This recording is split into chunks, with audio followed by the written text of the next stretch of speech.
मेरे ख्याल से इन लोगों की सनक है कि हर चीज का नाम बदलना है, और जब नाम बदला जाता है तब खर्चा होता है सरकार का, केंद्र का। ये एक अलग बात है। ये योजना महात्मा गांधी जी के नाम पर है। महात्मा गांधी जी हमारे राष्ट्रपिता हैं, उनका अपमान नहीं होना चाहिए।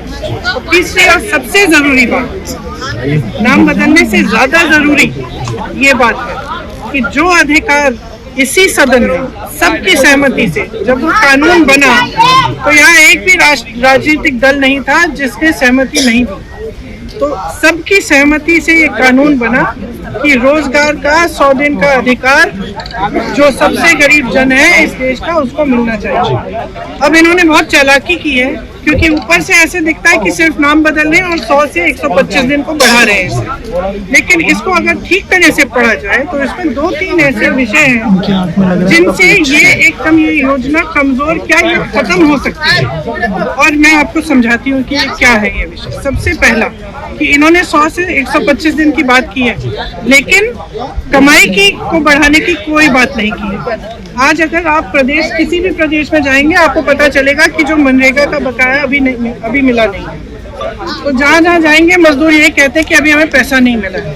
तो आप उतना पैसा नहीं दे पाए हो। केंद्र पहले 90% केंद्र की जिम्मेदारी होती थी कि केंद्र पैसे देगा। आज उन्होंने इस विधेयक से ये चाहते हैं कि वो कम हो जाए। तो जब वो कम होगा तो प्रदेश को देना पड़ेगा। जो गरीब प्रदेश है वो दे ही नहीं पाएंगे।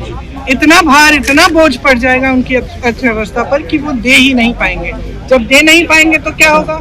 योजना खत्म हो जाएगी। दूसरी बात, आज जो गांव में काम होना है वो कौन तय करता है, कौन निर्धारित करता है?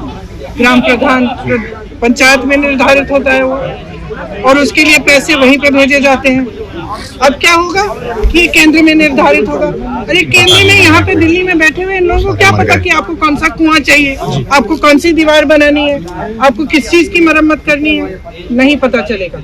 और इससे क्या होगा कि जो अधिकार आपने पंचायतों को दिया था, पंचायती राज द्वारा जो 73वां जो कानून था, संशोधन था, उसके तहत जो आपने अधिकार दिया था वो भी खत्म हो जाएगा। इसका मतलब है कि आप केंद्र में आप सारी सत्ता चाहते हो, आप ये निर्णय लेना चाहते हो कि कितना पैसा किसको कब भेजेंगे, किस काम में जाएगा, आप ये निर्धारित यहाँ केंद्र में करना चाहते हो। प्रदेश को आपने सारे पूंजी की जिम्मेदारी दे दी कि भाई तुम ही लगाओ इसमें पैसे। और जो पंचायत में है, जो गांव में है, उसका क्या होगा? उसको जो अभी मजदूरी नहीं मिल रही है उसका क्या होगा? 125 दिन कहना आसान है, उसके पैसे दोगे? खुद कह रहे हो कि नहीं देंगे, तो क्या होगा? स्कीम खत्म हो जाएगी, एक साधारण स्कीम बन जाएगी जो बाकी सरकारी स्कीम है। इसमें जो अधिकार है, जो ग्रामीण जनता के लिए, जो हमारे सबसे गरीब भाई बहनों के लिए जो अधिकार है वो खत्म करने जा रहे हैं। और आप जहाँ भी जाएंगे इस देश में, दूर से पता चल जाएगा कि ये मनरेगा का लेबर है, ये मनरेगा का मजदूर है। दूर से पता चल जाएगा। उसके हाथ कठोर होते हैं, उसकी चेहरे पे झुर्रियाँ होती है, गरीब से गरीब इंसान होता है वो। वायनाड से लेके रायबरेली तक मैंने देखा है, दूर से पता चल जाता है कि मनरेगा के मजदूर है। उसको भी खत्म करना चाहते हो आप? किस लिए? इतने पैसे तो आप अडानी अंबानी को पकड़ा रहे हो, सारी संपत्ति पकड़ा रहे हो, और वो बेचारा मजदूर सुबह से शाम तक काम कर रहा है, धूप में मर रहा है, पसीना आ रहा है उसका, खून बह रहा है उसका, आप उसको छोड़ दोगे?